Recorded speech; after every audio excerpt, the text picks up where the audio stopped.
Now, as we are actually starting to talk about recovery, I want to start off by talking about nutritional tools and nutritional protocols for recovery, because if you don't have proper nutrition, you're really just not going to recover at all.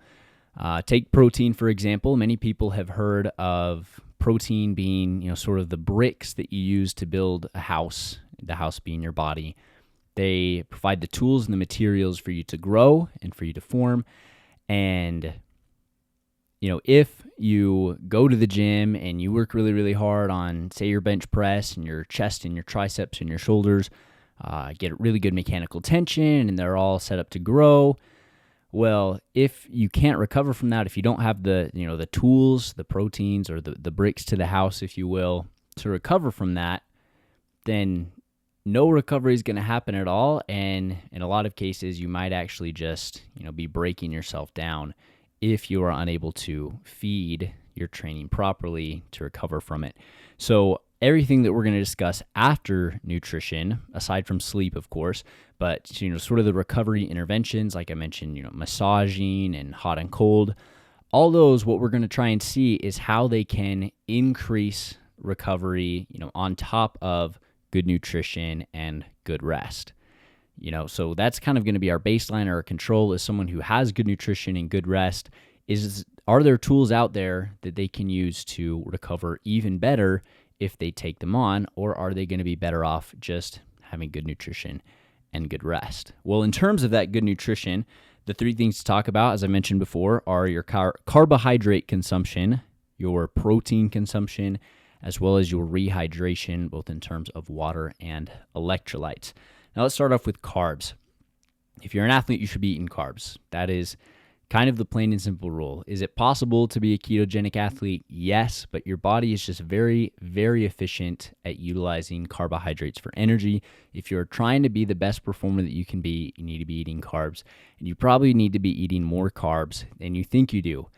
Now, this discussion about carbs, be it in this episode or in other episodes that I have done or will do, as I'm talking about carbs for athletes, I am neglecting from my mind the concept of body composition. I am assuming, as I talk about carbs, that you have the body composition that you like. If you are trying to lose body fat, to manipulate your body composition for your sport, which is obviously very beneficial and desirable and necessary in a lot of regards, then yeah, you're definitely probably going to need to cut back on your carbohydrate consumption and try to utilize your own fat stores on your body for energy, just for the sake of it would be that your health, or be it just having an advantageous body composition for your sport. However, as we talk about carbs right now, we're going to be assuming that you have the body composition that you want. You're trying to eat at maintenance calories, and so you're going to be consuming carbs to your maintenance calories. From the literature, we can see that for optimal glycogen resynthesis post-exercise, now again, glycogen are long chains of glucose that are stored in the muscles themselves as well as in the liver. The glycogen in the muscles are going to be pretty much used for the muscle to be contracting. It's going to be used for energy in that muscle. It can kind of be shared across different muscles, but what's going to happen is it needs to break down and enter the bloodstream and be transported to the other muscle that's going to use it. So usually what happens, rather than breaking down muscle glycogen for use in other areas, is our body's going to break down liver glycogen for use in other areas and for managing our blood sugar. On the topic of blood sugar, if you haven't listened to episode 9, that was my conversation with Dr. Sam Scott, where we talk about implications for athletes who live with diabetes, more specifically type 1 diabetes. We talk a lot about blood sugar and carbohydrate consumption in that episode. It was a great conversation, and I highly recommend that you check that one out. According to the literature, the best guideline we have is to consume 1.2 grams of carbs per kilogram of body weight every hour post-exercise for 4 to 5 hours. So to make our math easy, let's say someone is 100 kilograms or about 220 pounds. Then for optimum glycogen resynthesis post-exercise, they should eat 120 grams of carbs, which is about 480 calories, immediately after exercise, and then every hour for 4 to 5 hours. So that would be 5 or 6 meals containing about 120 grams of carbs. So that could be about 600 grams of carbs, which is a lot. But again, if you are a highly active athlete, you're trying to recover your glycogen stores as quickly as possible so that you can train again, especially if you're having like multiple training sessions in the same day, which I understand that most athletes may not necessarily do, at least high priority training sessions occurring multiple times in the same day.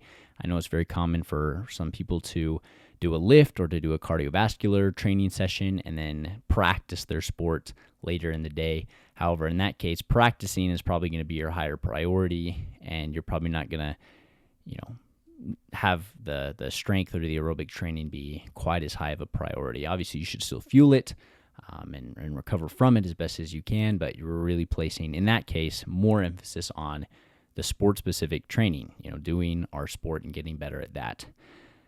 Anyways, moving on. That is a lot of carbs, but that might just be exactly what we need, especially at these high levels. Now, that is a very optimal way to do it. Again, 1.2 grams of carbs per kilogram of body weight per hour for 4 to 5 hours. The implication for that is really if you want to resynthesize your liver and muscle glycogen as quickly as you can. You want to be giving a fair dose of carbohydrate pretty regularly for several hours. However, if perhaps you are just doing a one important training session a day that you really want to have fueled properly and have the muscle glycogen that you need, muscle glycogen resynthesis can pretty reliably occur within about 24 hours. So if you have, like I said, one practice or training session that you do each day that really, really matters to you, you want to be really, really properly fueled for, as long as your total carbohydrate intake is going to be enough to resynthesize those glycogen stores, in 24 hours you should be okay. However, if you're trying to recover, again, as quickly as possible and get these glycogen stores replenished as quickly as possible, then that's going to be our guideline. So again, it's a lot of carbs, but that's what you need. That's really, really, really what you need. There's implications for if you're trying to manipulate body composition, but again, we're not thinking about that in this case. We're just talking about how can I perform as best as I can in the future. Next, let's talk about protein. Now, there's lots of different statements and arguments, and a lot of logic goes into the question of how much protein do I need to be eating in a day? Frankly, I could make an entire podcast episode about this, and I'm sure that I probably will. But for the condensed version in this episode, my recommendation is going to be 0.8 to 1 grams of protein per pound of lean mass. Now, if you are pretty overweight, if you have a lot of fat that you're carrying around, you really don't need to consider that extra weight in terms of your protein requirement. You should be okay just to, do like an ideal body weight, or if you want to do like your lean mass, your fat-free mass, then I would go to the 1 gram of protein per pound of lean mass. So for me, I do weigh about 100 kilograms. I weigh about 220 pounds. I think my fat-free mass is probably going to be about 170 pounds. So for me, 170 grams of protein is probably going to be a very sufficient level of protein consumption for me. I could go a little bit less and I could do just fine. An implication for that is someone who is eating at maintenance calories, or especially someone who is eating above their maintenance calories. If you have, lots of carbohydrates and fats coming in for your body to utilize as energy, then those are actually going to be protein sparing. So if you are in an extreme deficit, you're trying to lose body fat, you're trying to lose weight, then your body might use proteins for energy. Some proteins get converted into lipid-like molecules that are, used for fuel in that way. Most are used for something called gluconeogenesis, which is the creation of glucose. So when you're really, really stripped for food, you're not eating very much food, it's more likely that your body is going to use the protein that you eat in that regard. So you might actually need to eat more protein just because your body is kind of using protein in ways that you wish it wouldn't. If you're eating more carbs and more fats, more calories overall throughout your day, that's probably not as much of a concern for you, and you can actually get away with eating less protein. Now, on the other end of the spectrum, the RDA, the recommended daily allowance for protein, I want to say is 0.6 to 0.8 grams of protein per kilogram of body weight. So like I said, I weigh about 100 kilograms. The RDA for me then would be to eat about 60 to 80 grams of protein. Now that is a third to a half of the recommendations that I've given to myself in these other contexts. But the RDA is simply set at how do I replenish the protein that my body is losing? And that is calculated through my nitrogen balance. How much nitrogen am I losing? Therefore, how much nitrogen do I need to take back in? Now, that is basically what you need to eat each day to not wither away, to maintain healthy organs. But our goal as athletes is not simply to have healthy organs and not wither away, but we want to be high performers. We want to be bigger, faster, stronger, and perform better. So definitely we're probably going to want to place an emphasis on having more protein than just the RDA. Again, 0.8 to 1 grams per pound is a pretty good guideline I would recommend to almost any athlete, assuming that most athletes as well are relatively lean. Let's say if you were 180 pounds, then you should be consuming probably about 160 to 180 grams of protein per day as my recommendation. And it's pretty simple math if you'd like to do that for whatever your body weight is and whatever your sport is. I don't really think that there needs to be much variation in how much protein you eat depending on your sport. Obviously, if someone is a bodybuilder, a power lifter, and really their sport is their muscles, then they might want to go even higher. And protein could definitely help you feel very full. However, it is also very expensive. And so a lot of budgets can't really accommodate super, super high amounts of protein. And so I do want you to know that you don't need to be worried if you can't, afford 250 grams of protein in a day.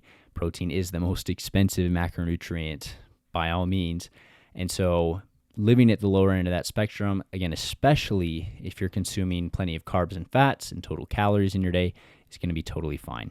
And then lastly, I want to talk about the hydration and electrolytes.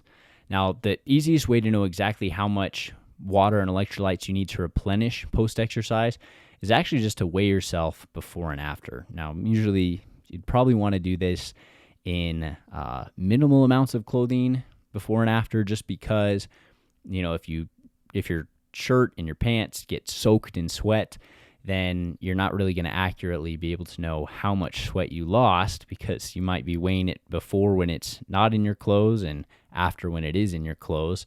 So if you do this in more minimal clothing, that's probably going to get you a more accurate reading.